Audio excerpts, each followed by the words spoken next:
Kino pavasaris. Kovo 18, balandžio 5 dienomis visoje Lietuvoje. Didysis partneris Ergo draudimo grupė. Informaciniai partneriai TV3, 15 min, žmonės.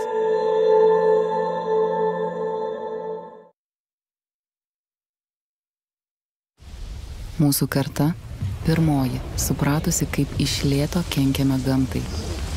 Ir vienintelė, žinanti, kad dar yra laiko ją išsaugoti. Apsaugokime mūsų visų ateitį. Ergo. Geriausius kino pavasario filmus parodys žiūrimiausia televizija TV3. Šeštadieniais 22:40.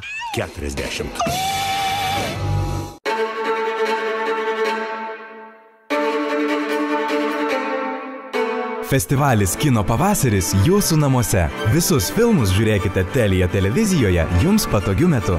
Telia. Įdomiau tik gyvenimas. The laws of physics. The laws of life. Laws connect everything. We think that to be legal advisors, we must live under the same philosophy. Adapting to connect and connecting to adapt. Sveiki visi. Šiandien tęsime pažintį su Kino pavasario Europos debiutų konkurso režisieriais ir kalbėsime su filmo VENEROS BEIŠKANT režisierė iš Kosovo Norika Sefa. Hi Norika. Hello, so nice to hear the presentation in your language. Very surprising. Thank you, and first of all, thank you so much for your film. It was really a big discovery. Not only for me, but for all the team members from Vilnius Film Festival programmers team. So really, really, thank you so much. And of course, thank you for finding time to talk with me. And I hope Kino Pavasaris audience is listening to us. And I would like to start from the beginning. You created like really, I would say, touching and beautiful coming-of-age story. And I was wondering, maybe you could share with us the initial idea to talk about patriarchal society in Kosovo through the angle of a young girl and her story. Yeah, first of all, thank you for having me there. It's really my pleasure. As about the story, it started more while I was living abroad, because I used now to travel between Prague and Kosovo. And I don't know, I just wanted to portray a life, a dynamic of a home that has three generations within. A logic that is often not reliable in today's modern families, where we tend to be so minimalized. So I wanted to kind of grasp that dynamic that was happening when I was younger, and we lived like three generations, and the clash of emotion and perceptions and the ideas we had about the same thing, and how that space or the lack of the space shapes one person, or how much space allows for one person to grow. So this was my first idea, and then I could see that there were happening a lot of uncertainties. Well, like discovering the characters I want to talk about, and later on, I actually thought that the best will be to tell the story through a young girl, because her age allowed me to approach whatever surrounded me in Kosovo without prejudging or without that formed judgment as grown-ups do. Her age, like a 16-year-old girl, is more curious, and because she doesn't know who she is, she kind of approaches whatever surrounds her as a referential point to what she will become. So that's how also the story took then shape, because it went more into observative and slow process of revealing the character instead of like doing this plot driven drama. Like it was more like the growth of the characters within the story, or like the revealing within the chapters that happen in their life. So basically, like it's a lot of time I've been asked like if this is a personal story, and I always say like nothing that happened there is like mine, but I knew that I wanted to talk about some specific spaces And when I came back to Kosovo, we recreated for example, the home that is in the film, all the interiors, but also the pubs, the places are things that I have been there to, like I have grown into, and also the energy of which I remember. For example, even the bus, I knew what bus it is. I knew like what curtains are in the bus and how they smell, or like how much dusty they are. And so like the story was about whatever surrounds her. It's like she's very, I would say, animalistic approach to whatever surrounds her, because she's very young and attentive. She's curious. She's like sucking whatever surrounds her. Yeah. Yeah, and I was wondering, because you decided to focus on the small town in Kosovo, and I was just wondering, how is it different, and did you thought about that? What was the reason behind that you focused on the small town in Kosovo, and how does it differs from the bigger towns in Kosovo? Did you think about that, and why was it important for you to focus on this really small area? Yes, first of all, like I mean, it's not much difference because the Kosovo is very small country. I mean, diversity in the city is higher, but I mean, all the people that comes from, like, move from village to the capital city, let's say. So there is not much big difference. For me, it was important that when I met the girls, the two characters, and it was a very long process until I met and combined the two that I thought will complement each other. And for me, it was important that they go to live in a smaller place because I wanted them to live in a space and to merge, and not, for example, if they would live in the capital city or the city where the girl is from, of course, she will go back and meet her friends, her own friends, and then discuss about the film. But I didn't want to break that bubble. I wanted them to be in the film and to not discuss the topics that the films relate to, which are a bit sensitive, and people could bring them off guard if they started to talk about sexuality in Kosovo with their friends. So I wanted the two main characters, like they were from different cities. I met them, and then I went to live in the small town we were shooting, and they got to know each other because for them, they were only people that knew each other. The rest were like unknown for them. So it was also a way to connect them to, as well as it happened in the story, and see like, and there was like inevitably that Dorina, the character of Dorina, knew how to deal with the city better than the Venera. So for me, it was, as a director, was a chance to also observe them and see. We never actually spoke about the script. Like, we spoke a lot about themselves. We told stories. I went with them shopping. I saw their taste. I saw what they like. I saw how they behave. So it was, for me, this is important. This was important because I knew what style the film will have. And I avoided this crowd of cities where then you start to talk about cinema. And such age as Venera and Dorina, they need this very small touch of confidence to become women, because they're already shaped and like formed, and they have good opinions, and they know how to deal with life very good. They're strong. And I didn't want the cinema to be that push, because it's such an artificial push. It's an artifice. Like, so they were basically also, when we had rehearsals and before shooting, they were less aware of camera, because I didn't want the camera to be that, that confidence that they needed. I wanted them to find it on what the others were looking at them. You already mentioned that it was very important and long process finding them, and I just wanted to say that me and my colleague programmers, we were so impressed by the acting of Kosovare Kresniki, and of course of Dorina's character. But Kosovare seemed like, I mean, she was amazing. You can't let her go from your eyes. And I was just wondering what was the process and how you felt that, okay, this is the girl I really need. How I found her, it's like I'd been seeing more than 1,000 girls. I mean, I knew who is Dorina, but none of them satisfied me for the Venera.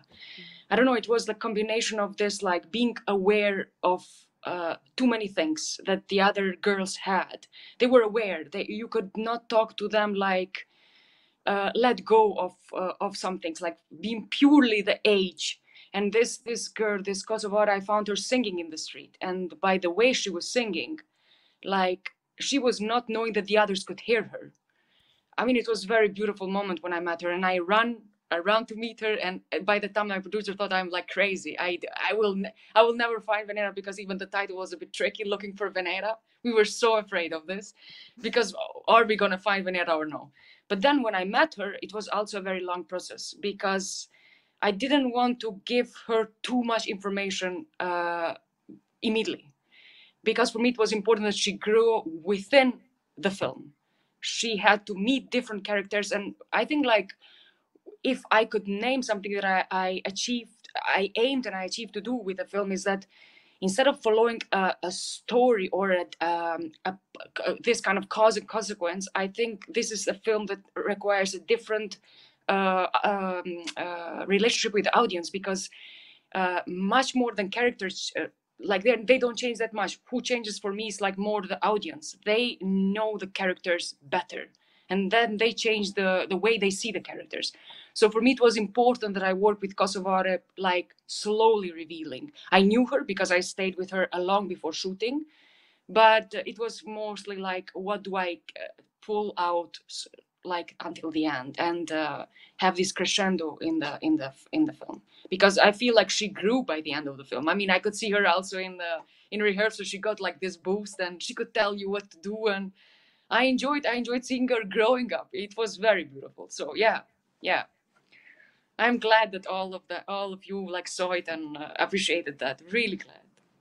Yeah, really, I felt that that's what captured me the most, I think, in the film, this blooming curiosity of Venera, and as well this her emotional world. It seems like she's so close in the beginning of the film, and by this friendship with Dorina, she seems like she awakens this full spectrum of her emotions. Maybe you could talk a bit as well about this friendship, how you developed in the script, and maybe about those emotions of Venera, and how she was dealing with all these different emotions that came into the film. I think with my intention to have all the actors, basically non-actors, was the same, because the film deals with kind of desire and wanting to know yourself better. And actually, when I chose the two girls, but also the whole crew, they didn't know why I chose them. It was always this question, and I kind of play with that why am I the chosen one? So for me, it was important that I don't give this answer immediately. With whatever instruction that I was giving to them, or like direction in the set, I wanted them to get to know why they are there by the relationship with the others.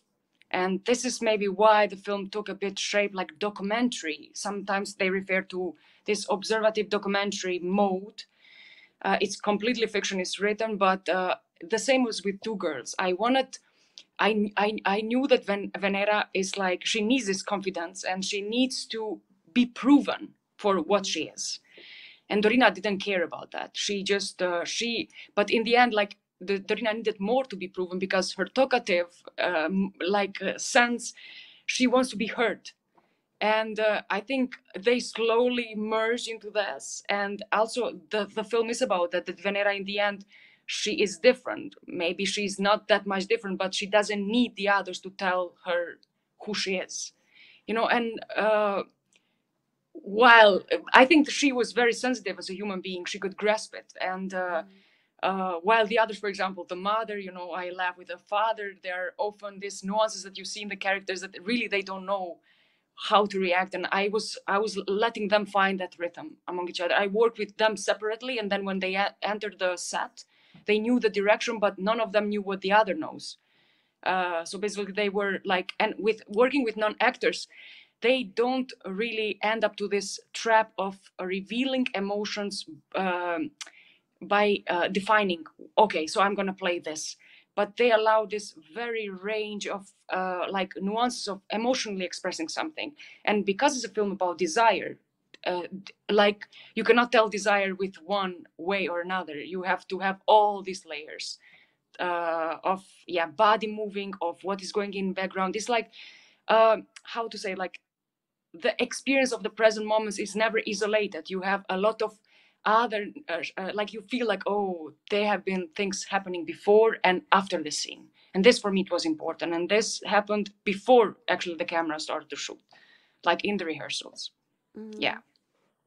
I wanted as well to talk, because you already mentioned the mother as well. And for me, it's one of the scenes that really, it's so liberating and so beautiful, is the dance scene of Venera and her mother. And I was just wondering how you developed this relationship between, this dynamics between the family, because it seems that this moment reveals this possibility of such a different relationship between Venera and the mother. And it's somehow so blocked in all of the film, and you have just this one glimpse of like really different kind of relation between them. Maybe you could talk a bit about the dynamics within the family, and particularly this scene, how it came up. Yeah, for me it was important that I have this burst of energy that expresses what were they holding. Like I wanted to save that energy. So you understand how much pressure were in them, and then you see them differently after you see this scene. They are the same people, but it's always about the audience, of how we judge as well, playing with this screen and judgment somehow. But for me, it was very tricky when I wrote it down. I was like, I didn't like, because there is a dance is also an art form, and you have art into art. I thought like, oh, it's gonna be so artificial. But then I never discussed it with my actress until that night, which was very late. We were shooting very late. Actually, we had been living in that home, and for them it was home. But it was just like all the crew around. Not much crew, to be honest. Like I really have very small people around the actors. So they don't really know how they are, like when we are going to shoot. They don't have this sense. I really take care about that. But then I asked the mother if she ever danced. And this was basically inspired by my mother. I think she was always shy when she danced, and not just, I mean, I haven't seen her much dancing, but who was more shy, it was us, her kids. Like, we were like, oh, no, don't dance. Because, I mean, in the dancing, you play a physicality which you don't often do it in the daily behaviors or movements. So you tend to reveal, again, the desire for something, a lust, a need, a craving. It's those movements that betrays you. And for me, it was important that I spoke to the mother, like in the film, and she never danced. Like, she was like, oh, no, I cannot dance. And then I asked Venera, and she also never danced from the mother. And for me, it was like the challenge, who will fire that impulse in one another. And I think that's the beauty of the scene, because they kind of slowly start to participate in one. And it's not them, like Kosovo or Venera dancing and the mother, but the dance is between them to the dynamic. Like, you can see that they sometimes stop when the other stop, check. It's very like they're dancing in couple, but without touching. And they are revealing slowly something that they cannot maybe talk. Yeah, it's about like this body moving and revealing something that they are holding. And then the rest, like when the mother wake up the kids, they were really asleep. So they were like super happy to have that moment, and they were also shocked. We could see, but they are not. The two kids were non-actors, and I think by the time they really believed that this is their mother, because they were calling her mother, and actually their real mother was very scared about that. So it merged. I think it's not that particular moment that happened, but all the way in the film, how the relationship between the family kind of came together, that allowed that moment to happen.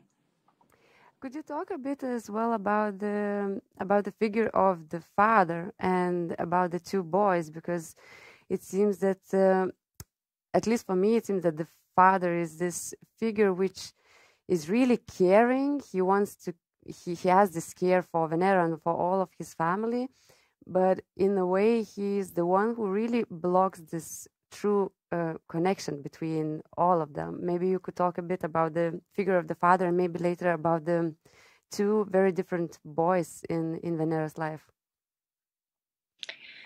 Well, I just didn't want to end up in a trap of making the good and the bad. And for me, the father was a bit tricky as a character, because I didn't want them to be bad and to be this very patriarchal or traditional human being. I think what my aim was to reveal from the actor who played the father or the character was that the blocking or the coldness he brings to really understand where can it come from. And for me, it comes from insecurity.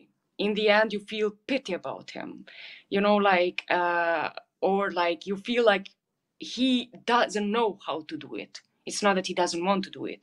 For me, that was important to bring. How much we, like, I mean, how all the time when we work, because it's also in our culture somehow. Like, we don't really talk about things in our families. We don't discuss stuff. And we somehow delegate the life responsibility to a lot of these kind of foreign notions like morals and tradition and some order, like some patriarchal order that you fit into it, and then everything moves slowly. But we don't really have in our culture that we kind of gather all together and discuss about the topic. And not discussing is that this kind of hidden things that then you kind of coagulate on you, and then it's very tricky for the girl in that age to kind of talk with the father that maybe he doesn't have her experience, and there is a different range of emotional changes that goes through him as a character as well, and that's what makes Venera who she is later on. Yeah. And about the second question, I'm sorry, I forgot about the two boys who are very, very different. The one that Venera is kind of interested, and then the younger boy who takes her to this party and starts to be this, tries to secure her and tries to be kind in a way. Maybe you could talk a bit how you developed those two boys around her. I think it's all about the age there, and this kind of formed judging or like already giving up to some, I don't know, some social norms that you belong to, you know who you are as a human being, and then you act on it. I think for me, Gant, the bartender or the grown-up, is one of these. And I think like in whole through the film, or even in the village where the small town city where we were shooting the film, the way I met the characters was the same, because I met them all the time, like, or meeting them in the coffee or in the street or I don't know, in some activities. But when I met them, I could see that the grown-ups, they really wanted to portray what they think they are. With Nol, at such age, he's all the time attentive and curious to know what you want from him and how can he respond to something. And I think the age made it a different relationship between Venera and Nol, which again, when I was directing them, I was allowing such a process to happen, for them to not know or to not give a name what I want from them to. I think the age of them were like the looks and the how they behave with the body and closeness was something that revealed much more than with a grown-up who knows how to do some stuff. It's about this, like I think like in the end it's all the characters go through this process of being challenged in different situation and how they respond to it, always by letting the audience and themselves know something more about themselves. And I would really like to know as well more how you worked with the cinematographer Luis Armando Arteaga, because I mean the camera stays quite close to the characters, at least to Venera, and I feel that, of course, not only through the camera, but I feel that the camera decisions really strengthens this intimacy between the audience and Venera. Maybe you could talk a bit about how you worked with him and how you developed this style of the film. Well, for us, it was very important that we have life happening in the set. We didn't want like, I don't know, we didn't want to be like me or even him, like two people looking at what is happening. We wanted to participate. And we wanted to be in, like we've always used this word, like being there, being and feeling. And so then the style of it like turned like the flow was naturally then that I was like working mostly with them, like rehearsing. But then when the camera started, we chose one particular frame that can tell all what is also unseen. because there's movement, you in, out. So we didn't want to direct them in that sense of like, where do they move? But we wanted to be there and see what is the dynamic of this family or of this town. And for example, I've heard a lot of time also something else that they tell me, oh, but it's not a Kosovo film. It looks like very European film, you know, like it looks like, I don't know, a few days ago, somebody told me like, it looks like a French film. And I always say like, because my aim was to not make a film that I want to show the foreigners what is Kosovo, like in this exotic sense of, oh, look, what is Kosovo. For me, like, for example, poverty, like, or the town that we were shooting, because of the poverty and big houses and so many people living in one house, they don't have much space to move. And there is a lot of things that they like accumulate like around. And we saw beauty on it because we thought like, okay, this is, first of all, there is depth, there is texture, and there is like so much range of colors that this age can talk through them. It's not like, oh, Venera is in this trapped, because she doesn't know that she's trapped. Such age doesn't think like that, you know, like she just wants to look around her and put her stamp in the things that surrounds her. That's for her priority. And because it's a film driven by youth, we wanted to have that life, and we wanted to allow everything to be lively, even the city, even the texture we use, the colors, I don't know, the way we approach the filming is like, we wanted to go away or to not trap ourselves in this, what is more exotic for foreigners. We wanted to see the story through this girl.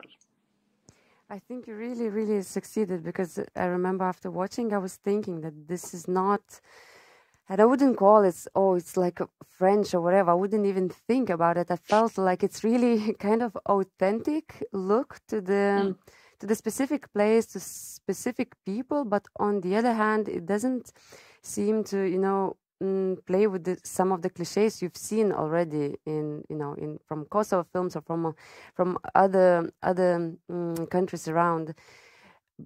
And you have mentioned already the colors, and actually I wanted to ask a bit more about this, because it seems that the film and the setup, the location, it's so gray at some times and so dusty. You feel this constant dust everywhere, like wherever they're going, and you feel that in those small roads as well. And it seems that it should be somehow gray and maybe bleak, but it's so warm, actually, the film, that if it's, I don't know, I felt like really, really that you worked very nicely on the colors and of the warmth of how the film looks. So maybe just a bit about this as well, because I remember the feeling of really big warm from the colors and from the lights of the film. I mean, thank you for your words. Yeah, I mean, like it again ends up to the same thing, I guess. It's like letting life happen. When you say dust, when you say like you feel the warmth, you feel. For me, it was important that you have traces of even rehearsals. You know, like I was making sure that we don't clean everything in like while shooting. You know, like this kind of neat preparation of reproducing a film. You know, like okay, let's make it ready. For me, it was ready. All the traces that were happening before shooting, and then there would be traces after shooting. And also, I think it comes from the way I see filmmaking as well. For me, it's not about telling a story from a position, oh, I know something and I will tell you. When I go to set, I try to, first of all, grab those images that are not easily or quickly transferable in words. When you see it, it's not like, you cannot grasp it immediately. I try to allow a slower process of thinking when you see something. So when you say like, oh, it's blue, but then it's warm, like it's something that is moving. It's the all time there is life. And I think I always approach cinema as a way to being curious and to being attentive and to want to observe what is happening. So when I go on set, I know what I want to achieve, but I also allow myself to take my time to let that curiosity that, oh, I'm seeing this, okay, what can I do with this? So I'm very organic when I work, and maybe this is why it's not, nothing is like set before. But while we're filming, we find elements. And for this, the cinematographer, Luis, was really collaborative. We often shot without them knowing that we are shooting, which we agreed in the beginning of the film, because we didn't want the camera to be like, oh, this, when you say like, okay, let's start shooting and everybody's prepared to act it out. I'm not talking only about the characters, but also other departments, you know. We wanted to merge into something. And actually we lived, he came in Kosovo, and we were, before everybody else, we went to the town and we were living there. So we were seeing the source of such geography, like that really, and then it's really a new discovery for how that place behaves, because it's very tricky as a place. Has this kind of borders that when you pass, for example, there's a home which is a safe place, but then you go and there is the very close to the home is this huge mountain which has different rules and different order, and there can have hidden spaces for hidden stuff, you know. And it was allowing the space also to be present somehow, to not hide it, but to make it part of this girl who is growing up and the way she's growing up.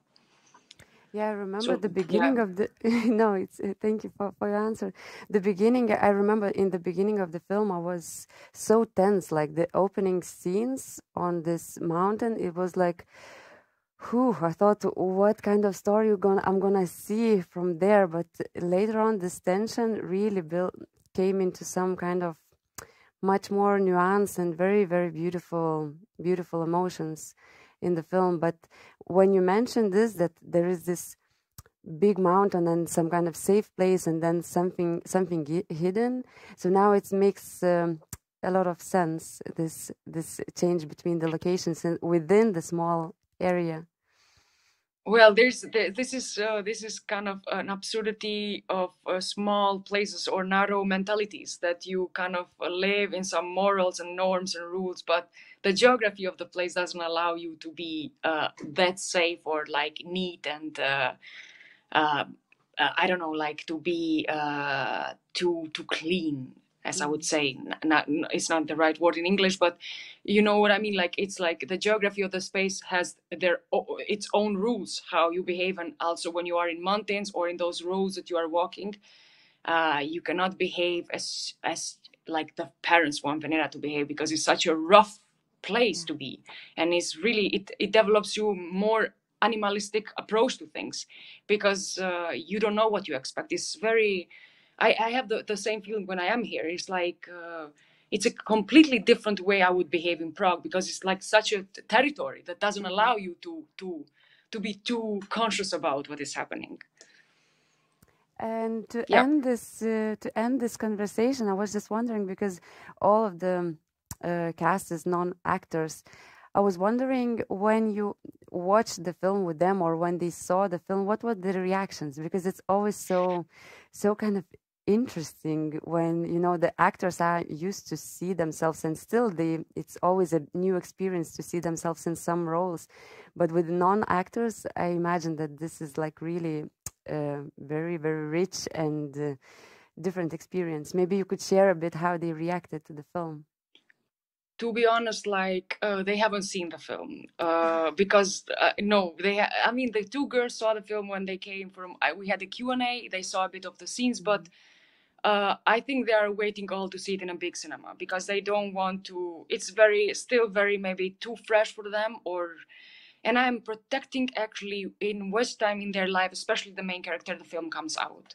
I think it was I was protecting actually to make the film like to give her the film or to let her see the film immediately after the shooting, because I felt she needs time to come back to her real life, and me and my producer were taking very much care about this process of her, because we really got something from her life and she grew within the film. So it was not fair to immediately make her famous and give her all this pressure from the audience. This was one, but then the rest is like, also we are waiting all to have this chance to go to cinema and make it like a premiere for national premiere, which I don't know when it's going to happen. But yeah, when you mentioned the non-actors, I think I just, because I feel I have to say it, but the grandma in the film is my own grandma. I mean, you know, like you see, and she haven't seen the film as well. For her, like her age, I am like looking forward that she sees it, but it's always like protecting them after the film and how it will affect them when they see it. Great. So, Norika, I wish good luck to you, and I wish that cinema is gonna reopen not that long, and you're gonna have a beautiful premiere at home. And once again, I want to say thank you for your time and for your conversation, and of course for your film. It was really a pleasure to talk with you. I thank you as well, and I am very thankful that you make cinema happen no matter what's the condition, and that you bring the films closer to the audience. I'm really thankful for that. So good luck with the rest of the festival. Thanks. Bye-bye. Goodbye. Tinitite, sani po. Nësoj vjojnë hormonën. Pero me nëj ka pëlqy një ushtari natës, që luftës edhe kom për këthyse e saj. Sen s'kam bu se më s'pëfuli njerës.